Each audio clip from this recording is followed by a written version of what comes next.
So one of the things we need to do, if you don't mind my saying so, is figure out what the heck is going on. It would seem to matter, would it not?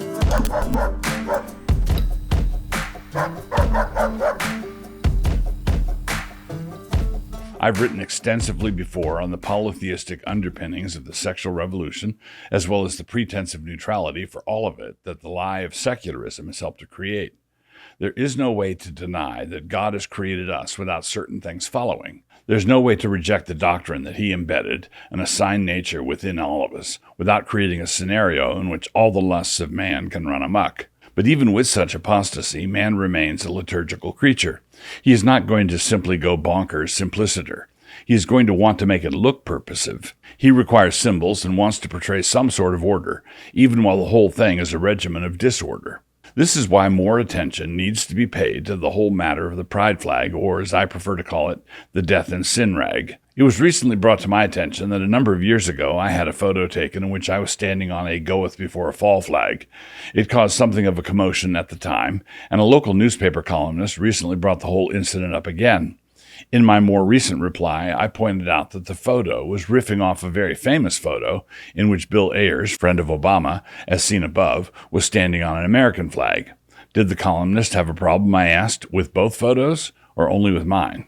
This should suggest a certain train of thought to us. The rainbow flag has certainly provided progressives with a rallying point, or a marker, but I think that most Christians have simply thought of this as a basic partisan indicator, the equivalent of a political bumper sticker or a yard sign.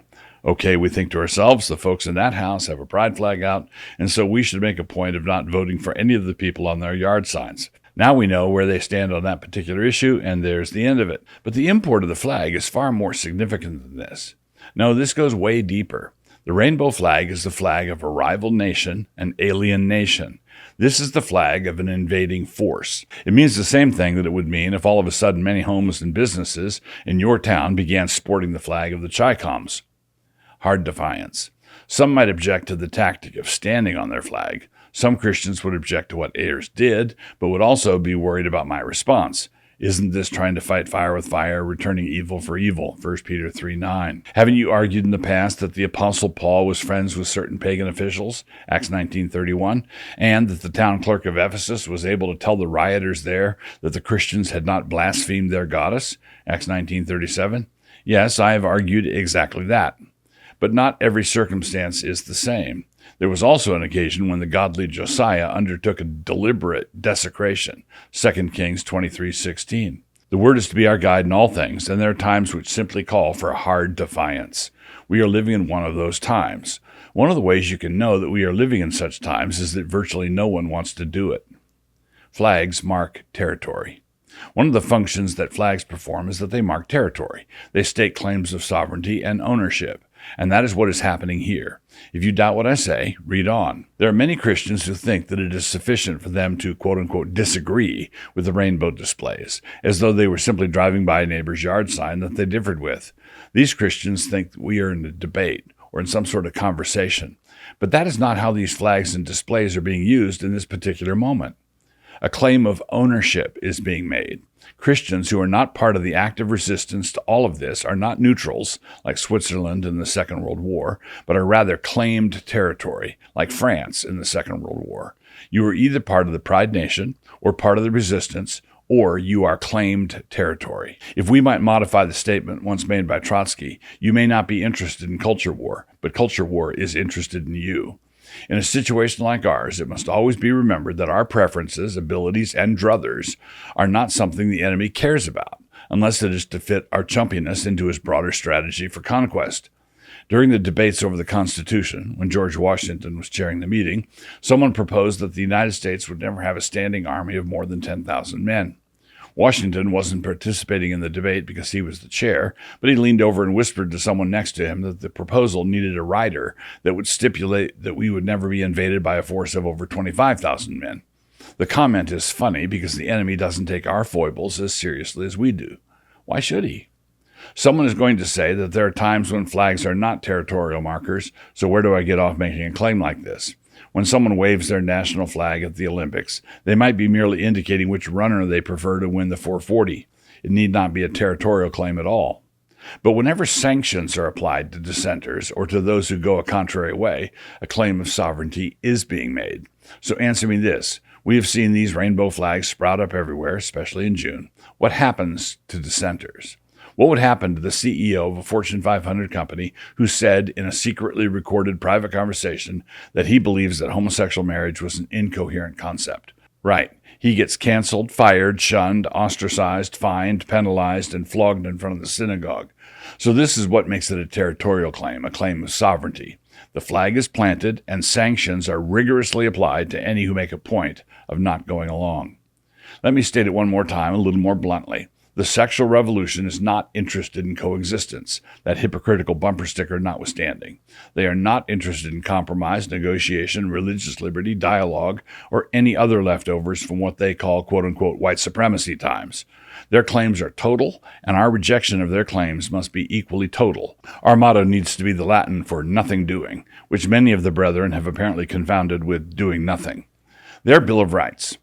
When this incipient sodomite nation has thrown down the old Constitution and grows to the point of formulating their own Bill of Rights, what will it look like? There will be 7 key aspects to their new First Amendment, and in it they will affirm the universal rights of peoplekind.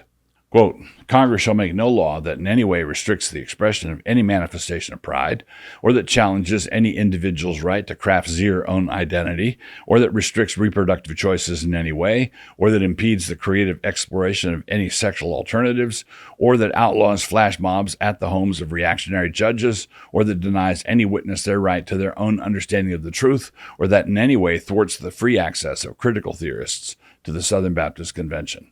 Or, as someone else once put it, these 6 things doth the Lord hate, yea, 7 are an abomination unto him: a proud look, a lying tongue, and hands that shed innocent blood, and heart that deviseth wicked imaginations, feet that be swift in running to mischief, a false witness that speaketh lies, and he that soweth discord among brethren. Proverbs 6:16-19. A civic mini-manual in Proverbs. If you want to study in contrasts, and about this time you should, I would suggest 2 chapters in the book of Proverbs, those chapters being 28 and 29. Those chapters contain an awful lot of wisdom for us when it comes to what the civil magistrate should be like. So much so that some scholars believe these 2 chapters constitute a small self-contained manual for magistrates. Let me give you just a few hits. Wicked rulers are cowards, while righteous rulers are bold. Proverbs 28:1. Multiple rulers are God's punishments for the nation's transgressions. Proverbs 28:2. Men who keep the law fight with the wicked. Proverbs 28:4. Wicked men don't know how to judge or rule. Proverbs 28:5. There's a lot more, which we'll get to another time, but this point is being made because I want us to take it into the next section. God gives instructions to rulers in Scripture, just as he gives instructions to husbands, wives, children, elders, and so on. Just as these other groups of people are obligated to do what God tells them to do, so also are civil magistrates obligated to do what God tells them to do. They are God's servants, God's deacons, and one of the things that servants must do is learn to follow instructions. Civil magistrates are under God's authority and are obligated to do as he says. Rulers don't get to say, I would have done what God said, but we live in a pluralistic time, and I was afraid of the people. That excuse does not fly. Saul tried it with Samuel, 1 Samuel 14:24, right before Samuel hewed Agag to pieces before the Lord. Simple and undeniable.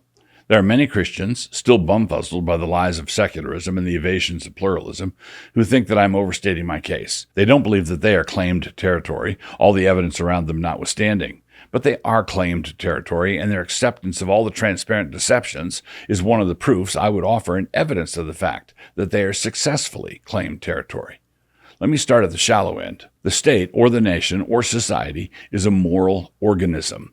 Collections of people and political units are people, after all, and they make collective decisions. Those decisions, like all human decisions, have a moral component. Nations can commit genocide, they can break treaties, they can launch unjust wars, they can steal money, they can gather virgins into harems, they can create ghettos, and so on. Societies are moral organisms, which means that, in this world, they are often immoral organisms. Now, simple question here, and if you would be so kind, I would like to ask you to step a little closer to the mic. As a moral organism, is a society obligated before God to make decisions that conform to God's standards or not? If they are not so obligated and God does not care, then why on earth should we care? If they are obligated, and perhaps you anticipated this question coming, by what standard should they be evaluated? Last thing, I have no trouble at all with having natural law be a part of that standard. What troubles me is when natural law is used to shoulder biblical revelation out of the picture. By all means, let us use natural law, but let us also never forget that God wrote a book. Defenders of natural law often claim that we cannot use biblical law because of all the variations in interpretation when it comes to Scripture. Now, I understand that as a practical objection, but what I don't understand is the inability of natural law advocates to see that a host of interpretations swirl around natural law claims as well. Which version of natural law? According to whom? Natural law theorists cluster in different denominations, just like advocates of special revelation do, and some of the natural law Pentecostals even speak in tongues. Gird up the loins of your mind. Christians need to stop treating their evangelical subculture like it was the land of the lotus eaters. That just makes it easy to be claimed territory. They need to stop taking those pills that some counselor at the Therapeutic Moral Deism Center gave them. They need to find a bucket of cold water, that cold water being some essays from the pen of the early Rushdoony, and stick their heads in it for a while. If necessary, they should slosh the bucket around a bit. If Jehovah is God, follow him. If Baal is God, follow him. How long will you halt between two opinions? The fact of this rival flag means that a claim of sovereignty is being made, and sanctions are rigorously applied to any dissenters. The import of the flag is that the lusts of man shall have no breaks. Party tonight at Lot's house. Gather on the front porch, and let's all rape us some angels. But the party wasn't actually over until the next day.